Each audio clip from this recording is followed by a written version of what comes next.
Layla, listen to me. When you get back to your world, it doesn't have to be the way it was.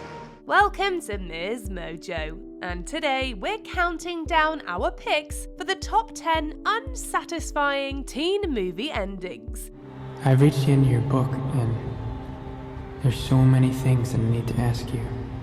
For this list, we'll be looking at the most notable teen films that conclude with unresolved plotlines or a frustrating outcome. Since we'll be revealing how these movies play out, we're also issuing a spoiler alert. Which of these endings left you annoyed? Let us know in the comments below. Number 10. John Plato Crawford's Death, Rebel Without a Cause. This drama stars James Dean as Jim Stark, a disillusioned teen who meets two peers also struggling with family issues. Sadly, his friendship with John Plato Crawford comes to a tragic end. He's always cold. After a confrontation with classmates that turns violent, Plato hides out in a planetarium. Although Jim disarms him and gets him to exit the building, the boy doesn't survive his interaction with the police. I got the bullets! Look! As he copes with the sudden loss of his friend, Stark quietly introduces his love interest, Judy, to his mum and dad. While he finally lets his parents in, he only does so in the wake of an incredibly traumatic experience. The film ends on a grim note, and it doesn't feel like the protagonist actually gets much closure. You can depend on me. Trust me. Whatever comes, we'll face it together. Number 9. Merry-Go-Round, 13. This film follows Tracy Freeland, an intellectual middle school student who befriends the popular and rebellious Evie. Call me after school. We can go shopping on Melrose. Okay. Feeling neglected by her well-intentioned mother Melanie, the protagonist embarks on a path of self-destructive behaviour with her new pal. In the end, the girls and their guardians have an emotional confrontation at Tracy's home. You're really cruel, Tracy. I mean, I'm sure you can be a sweet kid when you want to, but right now, you're a really bad influence. I mean, you cheat, you lie, you steal. Oh my God, are you kidding me? Once they're left alone, Melanie embraces her sobbing daughter and they eventually fall asleep. Although she's certainly better off without Evie, questions surrounding Tracy's future and her tenuous bond with her mother remain. And the cryptic final scene, a surreal sequence where the main character is screaming on a playground, doesn't make things any clearer.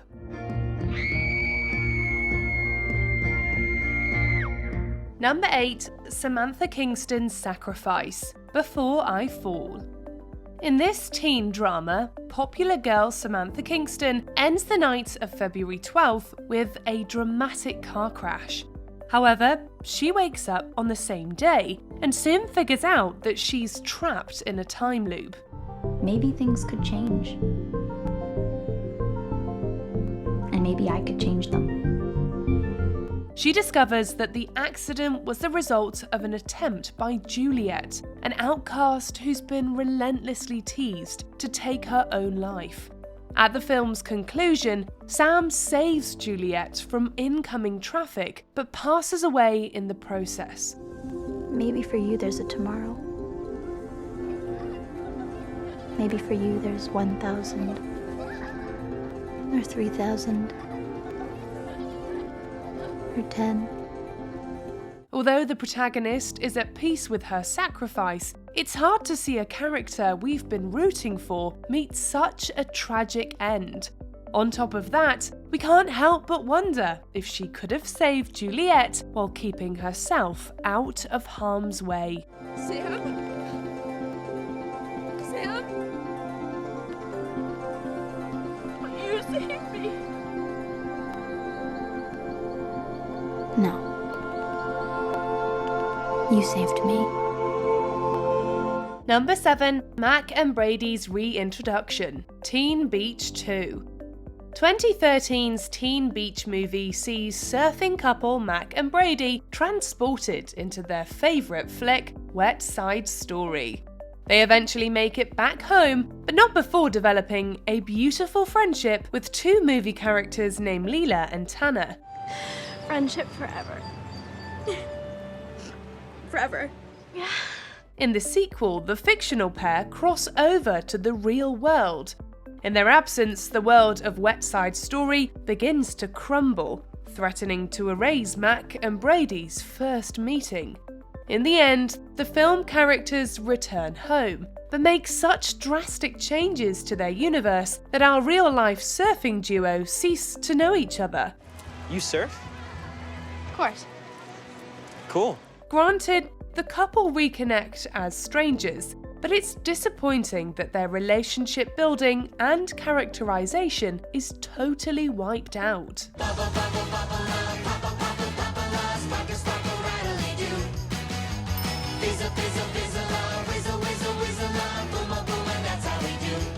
Number 6, Sutter Keeley surprises Amy Finecki, The Spectacular Now. Miles Teller and Shailene Woodley star as high school seniors who meet under unusual circumstances in this coming-of-age romantic drama. Where the hell am I? You're in the middle of a yard. Do you know who lives here? No. Jesus, I must have fallen asleep. Sutter and Amy strike up a relationship, but his issues with family and sobriety drive them apart. Do you not see that I am bad for you? You need to get away from me. Towards the end of the film, she waits at a bus station for their planned move to Philadelphia, but he leaves her hanging. In the final scene, a regretful Sutter tracks Amy down at college. Maybe too late for this essay. It's not too late for me. It's a frustrating last shot, and we're left trying to decipher her facial expression with no idea of the couple's fate. We have to say though, she doesn't exactly look thrilled to see him. Number 5, Fortune Telling, American Graffiti.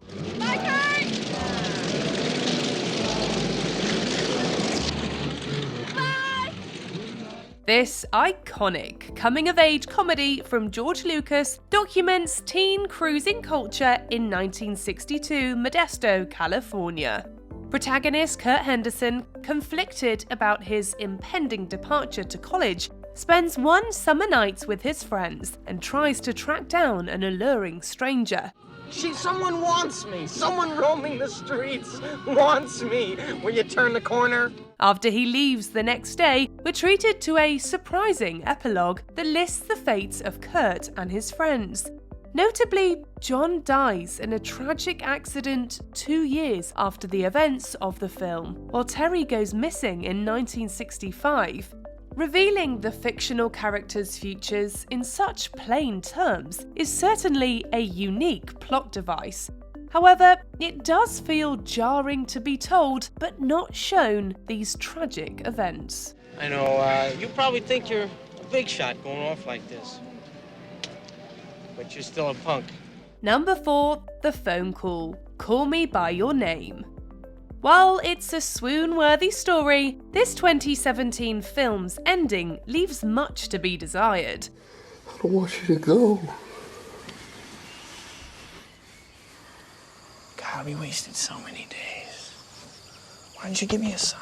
I did. You didn't give me a sign. I did. When? 17-year-old Elio Perlman develops feelings for Oliver, a grad student staying with his family during an Italian summer. The couple has chemistry in spades, and Elio's parents are seemingly aware of the affair. Yet it comes to an end when Oliver returns to the US. In the film's final scene, Elio learns through a phone call that his ex-lover is now engaged. You never said anything.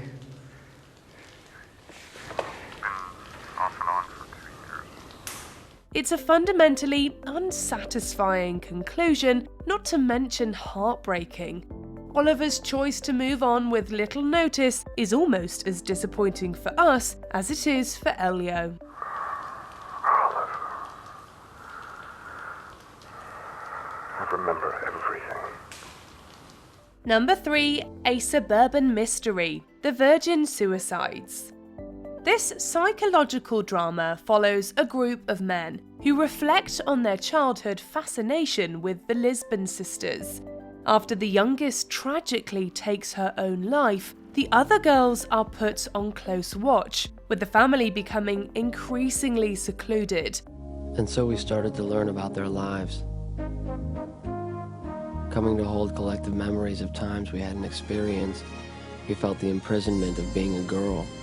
In the final scenes, the 4 remaining siblings all meet their end, shocking the neighborhood boys and driving their parents to move away. The true motivations behind the sisters' depression remains a mystery, although their eventual isolation couldn't have helped matters. In the end, we had pieces of the puzzle, but no matter how we put them together, gaps remained. Oddly shaped emptiness mapped by what surrounded them, like countries we couldn't name. We know that enigmatic endings can sometimes be poetic, but the total lack of explanation for this film's rattling events is bound to leave viewers scratching their heads. But only that we had loved them, and that they hadn't heard us calling, still do not hear us calling them out of those rooms, where they went to be alone for all time. Number 2, The Rewind, Donnie Darko. As this sci-fi psychological thriller begins, Virginia teen Donnie Darko just barely avoids airplane parts crashing into his bedroom. Turns out that he has a spectral figure in a bunny suit dubbed Frank to thank. 28 days, 6 hours, 42 minutes, 12 seconds. As Donnie attends school and explores the idea of time travel, he's haunted by numerous visions of his creepy companion. At the end of the movie, though, everything we've witnessed rewinds before our eyes. I can only hope that the answers will come to me in my sleep. I hope that when the world comes to an end, I can breathe a sigh of relief, because there will be so much to look forward to. We then observe an alternate outcome of the initial accident, where Darko doesn't make it. It's shocking to see the story we've grown invested in be totally erased. What's more, it's disheartening to lose the one-of-a-kind protagonist we've gotten to know. Hello, teacher, tell me what's my lesson. Look right through me, look right through me. Before we continue, be sure to subscribe to our channel and ring the bell to get notified about our latest videos. You have the option to be notified for occasional videos or all of them. If you're on your phone, make sure you go into your settings and switch on notifications. Number 1, The Prom, Pretty in Pink. Pretty in Pink is a cult classic for good reason. However, its ending is questionable and controversial no matter which side you're on, to say the least. Working-class high schooler Andy isn't exactly appreciated by her peers, but she has her BFF Ducky by her side. I love this woman. And I have to tell her. And if she laughs, she laughs. And if she doesn't love me, she doesn't love me. But if I don't find out, oh, I love her too much. In the end, though, she goes after the popular Blaine, a former friend to the people who teased her. The film was originally written with Molly Ringwald and John Cryer's outcast characters ending up together. I'm never going to take you to another prom ever again, you hear me? I mean, this is an incredibly romantic moment, and you're ruining it for me. However, John Hughes decided to change it after audiences booed the Andy Ducky pairing. Given how much wrong both Ducky and Blaine did to her, and how much we had come to respect Andy's self-assuredness, we would have been more satisfied with her picking neither. I admire you. Oh, if you wish. Let's plow. Do you agree with our picks? Check out this other recent clip from MsMojo, and be sure to subscribe and ring the bell to be notified about our latest videos.